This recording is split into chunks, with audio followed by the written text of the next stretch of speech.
आज अपन पढ़ेंगे प्लास्टिक्स के बारे में और डिटेल में। प्लास्टिक्स एंड द एनवायरनमेंट, यानी प्लास्टिक और एनवायरनमेंट किस तरह से एक दूसरे से रिलेटेड है, ये क्या करते हैं एक दूसरे के लिए। When we go to the market we usually get things wrapped in plastic और पैक्ड इन पॉलीथीन बैग्स। हमेशा अपन को जब भी मार्केट जाते हैं तो हमें क्या मिलता है, प्लास्टिक का पॉली बैग। कोई भी सामान हो आपको प्लास्टिक की पॉली बैग्स दे देते हैं, ठीक है। तो आप शॉपकीपर को मना करिए, है ना, demand for a paper bag, या फिर आप अपने घर से खुद ही कैरी करके ले जाइए अगर वो नहीं सुनते। That is one reason why plastic waste keep getting accumulated in our homes. ये इकलौता रीज़न है कि अपने घरों में प्लास्टिक जमा होता जाता है और इसी तरह से पूरे नेचर में जमा होता जाता है। आप इमेजिन नहीं कर सकते कितना प्लास्टिक है दुनिया में, कितना ओशियंस के किनारे जाके देखिए आप, वहाँ प्लास्टिक ही प्लास्टिक भरा, टन्स ऑफ प्लास्टिक, हज़ारों लाखों किलो प्लास्टिक जो है डिपॉजिट हो रखा है अभी तक और आगे और होता जा रहा है। सो प्लीज़, मतलब मैं सबसे रिक्वेस्ट करती हूँ इस चीज़ के लिए, तो बाकी अपन कुछ बचाएं ना बचाएं, दो चीज़ें आपको ज़रूर करनी चाहिए। अननेसेसरी व्हीकल्स यूज़ मत करो, पब्लिक जो प्रॉपर्टी है, पब्लिक फैसिलिटीज़ है ट्रांसपोर्ट की, वो यूज़ करो। And second thing is plastic को बहुत रिड्यूस करो। अपने घरों से पेपर बैग लेके जाओ, या ऐसे बहुत सारे आते हैं बैग्स जो सालों सालों चलते हैं, वो कभी ख़त्म भी नहीं होते हैं और वो एक ही बैग आपको हमेशा यूज़ आता रहेगा। तो दो चीज़ें आई रिक्वेस्ट कि हर किसी को करनी चाहिए, और तो कुछ अपन नेचर के लिए करें ना करें, ठीक है। और थर्ड है प्लांटेशन, वो भी करना चाहिए, ठीक है। बट स्टिल मैं कहूँगी कि एटलीस्ट अपनी तरफ से पॉल्यूशन कम कर। तो ultimately plastic find its way to the garbage, ठीक है, और अपने घरों में आता है, अपने घरों से वापस कचरा फेंकते हैं अपन, उसमें प्लास्टिक जाता है। तो इस तरह से जो है प्लास्टिक काफ़ी बड़ी प्रॉब्लम बन चुका है अपने लिए। Disposal of plastic is a major problem. इसको डिस्पोज करने का तरीका भी नहीं है अपने पास, यानी कि डिकम्पोज तो होते ही नहीं, आप सब लोगों को पता ही है बात। तो इसको नेचर से हटाना या इस गंदगी को कहाँ रखना, ये बहुत ज़्यादा बड़ी प्रॉब्लम बन चुका है, ठीक है। तो अब हम एक चीज़ पढ़ते हैं, वो तो बायोडिग्रेडेबल यानी जो डिकम्पोज हो जाती है, और नॉन बायोडिग्रेडेबल जो डिकम्पोज नहीं होती है। तो बायोडिग्रेडेबल दोनों डेफिनेशन आपको मार्क कर लेनी है, ये पूरा पैराग्राफ आपके लिए इम्पॉर्टेंट है। A material which gets decompose through natural process, यानी जो भी नेचुरल प्रोसेस, प्रकृति के कुछ भी प्रोसेस के थ्रू, यानी जो नेचर में अपने आप होती है, उन प्रोसेस के थ्रू जो भी चीज़ डिकम्पोज हो जाती है, ठीक है, by the action of bacteria. और ये करता कौन है डिकम्पोज? बैक्टीरियाज करते हैं। तो जो भी चीज़ नेचर में डिकम्पोज हो जाती है बैक्टीरियाज के थ्रू, वो क्या कहलाती है? बायोडिग्रेडेबल कहलाती है। And the second thing is a material which is not easily decompose, वो मटेरियल जो आसानी से डिकम्पोज नहीं होता है नेचुरल प्रोसेस के थ्रू, उसे हम क्या कहते हैं? नॉन बायोडिग्रेडेबल कहते हैं, ठीक है। तो दोनों प्रोसेस आई होप आपको समझ में आ गए होंगे। अब आपको नीचे एक टेबल दे रखी है जिसमें टाइप ऑफ वेस्ट बता रखा है, यानी अपने घरों से या कहीं से भी वो वेस्ट निकलता है वो किस तरीके का होता है और उसको कितना टाइम लगता है डिकम्पोज होने में, ठीक है, और वो डिकम्पोज होता भी है या नहीं होता है, ठीक है। तो सबसे पहला है peels of vegetables and fruits. Peels of vegetables and fruit, यानी खाना, अपने घरों में जो खाना बच जाता है, या फ्रूट्स वेजिटेबल्स के जो भी छिलके होते हैं, उनको कितना टाइम लगता है डीजनरेट होने में, डिकम्पोज होने में? उन्हें टाइम लगता है 1 to 2 वीक्स, यानी 1 से 2 हफ्ते में वो नेचर से साफ़ हो जाते हैं, नेचर उन्हें रिमूव कर देता है, डिकम्पोज कर देता है, और वो कैसे हैं? बायोडिग्रेडेबल है, ठीक है। सेकेंड है आपका पेपर। पेपर को कितना टाइम लगता है? 10 to 30 डेज़, यानी ऑलमोस्ट 1 मंथ लग जाता है, और वो बायोडिग्रेडेबल होता है क्योंकि वो बना ही नेचुरल मटेरियल से, तो वो डिकम्पोज हो ही जाएगा, ठीक है। Third is cotton cloth. Cotton cloth को लगभग 2 से 5 महीने लगते हैं, पर वो डिकम्पोज हो जाता है और वो बायोडिग्रेडेबल होते हैं। नेक्स्ट है वुड। वुड तो हो ही जाएगी क्योंकि वो खुद ही नेचुरल मटेरियल है, और वो तो बाद में जाके कोल और उनमें कन्वर्ट होती ही है, तो उसको लेकिन टाइम लगता है लगभग 10 से 15 साल, और वो बायोडिग्रेडेबल होती है। Next is woollen clothes. Woollen clothes आपके साल भर में जो है वो डिकम्पोज होता है, पर वो बायोडिग्रेडेबल है, ठीक है। यहाँ तक तो चलता है, जो चीज़ें 1 साल में हट जाए या 1 साल में साफ़ हो जाए नेचर से, उतनी चलती है। बट जो भी cans, tin, aluminium cans, metal can, जो भी आप Pepsi, Coca Cola, cold drink, इन सब में कैन यूज़ करते हो, उनको आपको पता है कितने साल लगते हैं? 100 से 500 साल लगते हैं इस नेचर से हटने में, और 500 साल के बाद भी कोई गारंटी नहीं है कि वो हट जाएंगे। आप सोचो अगर लाखों करोड़ों टन प्लास्टिक, ये कैन, ये सब पड़ा रहेगा नेचर में, 500,000 सालों तक धरती ख़राब होती रहेगी। इन सब की वजह से क्या होता है, प्लास्टिक अगर धरती में रहता है तो पानी नीचे नहीं जा पाता, ग्राउंड वाटर नहीं बन पाता। अब अगर पानी ज़मीन के नीचे नहीं जाएगा ना तो बाढ़ ही आएगी फिर, ठीक है, और बाढ़ आएगी तो सब कुछ तबाह होगा, तो नेचर में कुछ भी अच्छा नहीं होगा। और ये नॉन बायोडिग्रेडेबल भी है, तो इसका मतलब कोई बेनिफिट ही नहीं है। तो आप ऐसी चीज़ें ना तो पियो, ना वो आपके हेल्थ के लिए अच्छी है, ना वो जो भी मटेरियल उसमें लग रहा है वो अच्छा है नेचर के लिए। तो बेसिकली कुछ भी चीज़ अगर अच्छी है ही नहीं तो हम वो करें क्यों रहे हैं, ठीक है।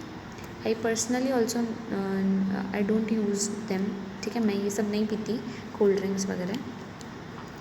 और अगर फिर भी आपको लगता है कि पीना चाहिए तो बहुत रेयरली पियो, लाइक आपने 1 साल में 1 बार पिया, ठीक है ना। बट कुछ लोगों को तो हैबिट है, लाइक वो उनको चाहिए ऐसे, वो बस फ़न है, इसलिए फ़न के लिए कुछ मत करो, फ़न ज़्यादा टाइम तक नहीं रहता है, ठीक है। आपकी बॉडी आपके लिए ज़्यादा अच्छी है, नेचर ज़्यादा अच्छा है, ये रहेगा तो आप रहोगे, ये रहेगा तो आप फ़न कर पाओगे, ठीक है।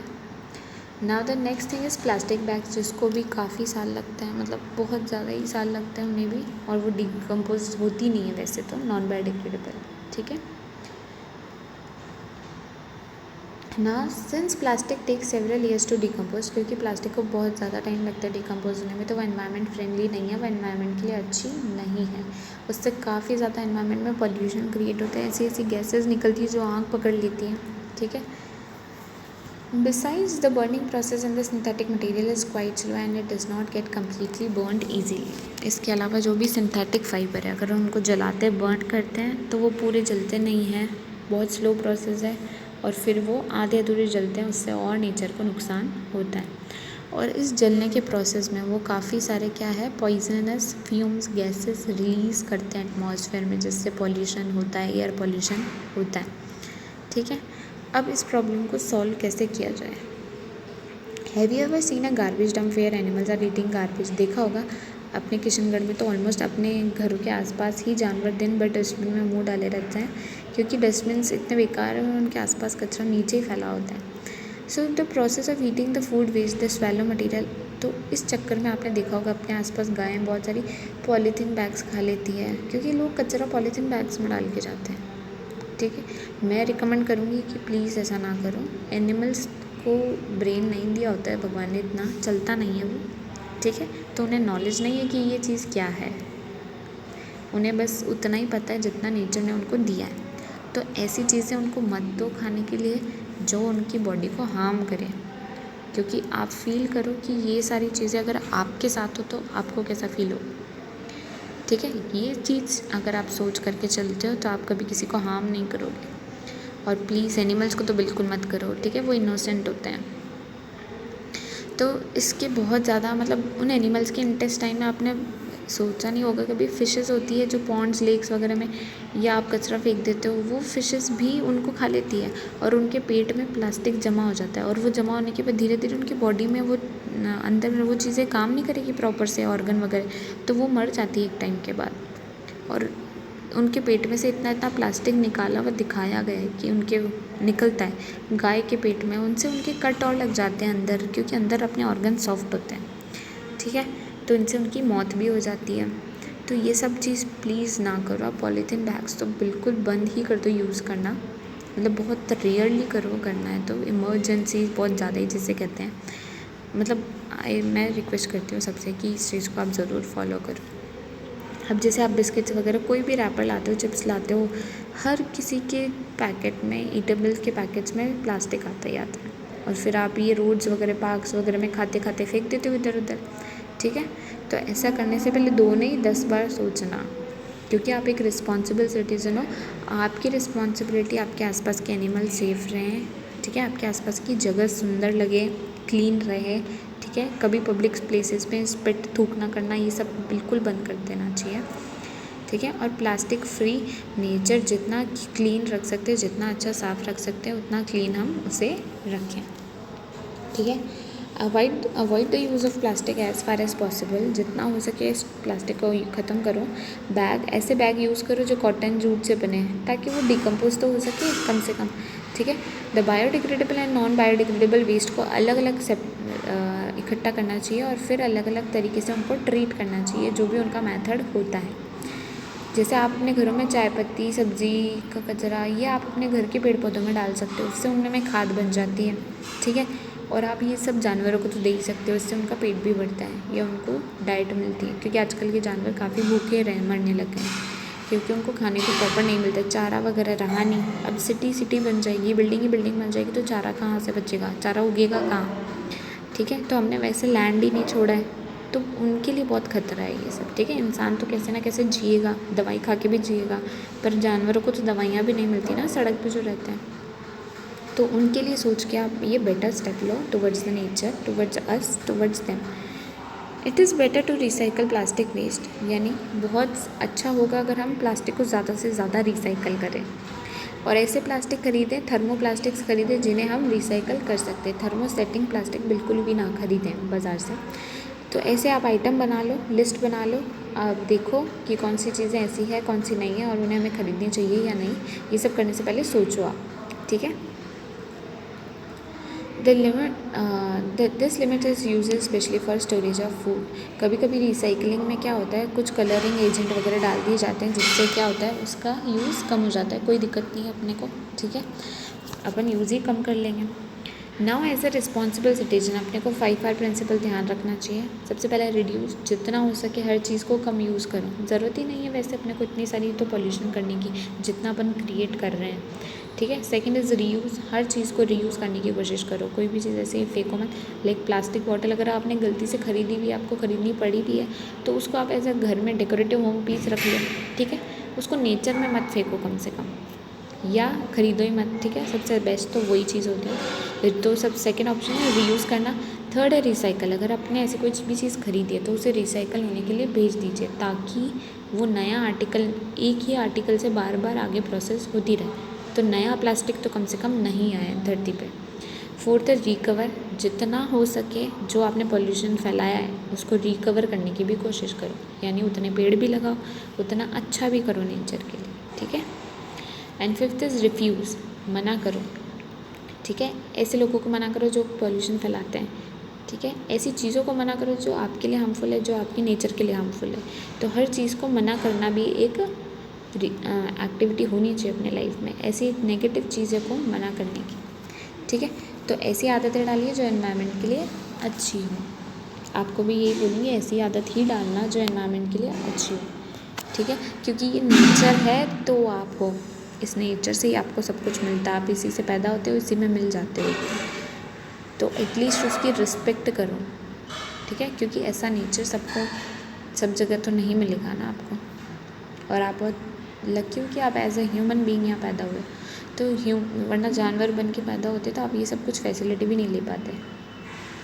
तो ह्यूमन बीइंग्स बनो तो इस लाइफ को अच्छे के लिए यूज़ करो, ठीक है। किसी का अच्छा करो, लोगों का अच्छा करो, जानवरों का अच्छा करो। Okay, now fiber wise, do not throw plastic bags कभी भी वाटर बॉडीज़, यानी आप किसी भी प्लेस को घूमने जाते हो ऐसे पानी लेक्स वगैरह के आसपास, तो कभी भी वहाँ प्लास्टिक बैग्स मत फेंको, सड़क पे भी मत फेंको। सेकेंड है हमेशा कॉटन का बैग, जूट का बैग अपने साथ कैरी करो, जिसमें आप अपना सामान मार्केट से ला सको। थर्ड है जितना हो सके प्लास्टिक चीज़ों को अवॉइड करो। स्टील का लंच बॉक्स यूज़ करो, प्लास्टिक के लंच बॉक्स यूज़ मत करो। वैसे भी आप किसी भी प्लास्टिक की चीज़ में अगर गरम गरम खाना डालते हो तो वो उससे आपकी बॉडी में वो प्लास्टिक के धीरे धीरे मेल्ट होकर आपकी बॉडी में जाता है, हल्का हल्का जाता है, मतलब बहुत, ठीक है। पर लेकिन वो कहीं ना कहीं जाके फ्यूचर में आपको बीमारी देगा ही देगा, और इसीलिए आजकल हर किसी की बीमारी आ गई है बॉडी में। हर किसी को शुगर है, हर किसी को बीपी है, हर किसी को कैंसर बहुत ज़्यादा है। ये सारे रीज़न हैं इन सब के। तो मैं कहूँगी कि आप ऐसा ना करो, जितना हो सके, मतलब उसके बाद भी हो जाए तो फिर तो अपनी किस्मत होती है, पर जितना हो सके ऐसी कोशिश करो कि ऐसी चीज़ें नहीं यूज़ करो। आप एनवायरनमेंट के लिए मत करो एटलीस्ट, ठीक है, जिससे कि दूसरों का तो भला हो। समझ में आ गई होगी आई होप आपको ये बात मैं इतना क्यों एम्फोसाइज़ करके बोल रही हूँ, ठीक है। तो आपका चैप्टर भी यहाँ कंप्लीट हो चुका है एंड क्वेश्चन आंसर मैं आपको इसके भेज दूँगी, ठीक है। Thank you.